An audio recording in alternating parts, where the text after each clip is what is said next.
Hi, I'm Montana, the owner of New Image Roofing. I just want to take a quick minute today and talk about insurance deductibles and how they work.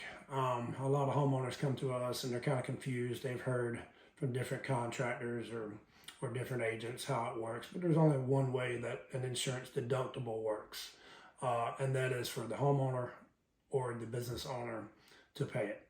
Um, at the end of the day, if you have $1,000 deductible, a lot of residentials here in Georgia is $1,000 deductible.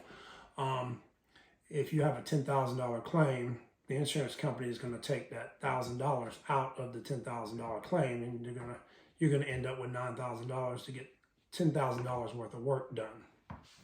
So it's your responsibility to pay your contractor the deductible to make the claim whole. Same thing goes for commercial. A lot of times commercial or high-end residential homes have a percentage deductible.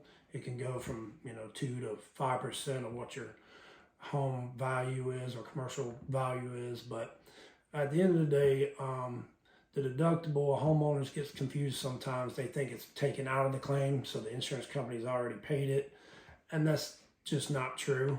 You just need to know that when filing a claim, do your research, find out how much your deductible is, because that might determine whether you actually want to file a claim or not, especially on commercial properties. And they can be up to hundreds of thousands of dollars sometimes, and definitely seen that plenty of times. But do your research, find out how much your deductible is, and just understand that that's your only out-of-pocket expense is your deductible.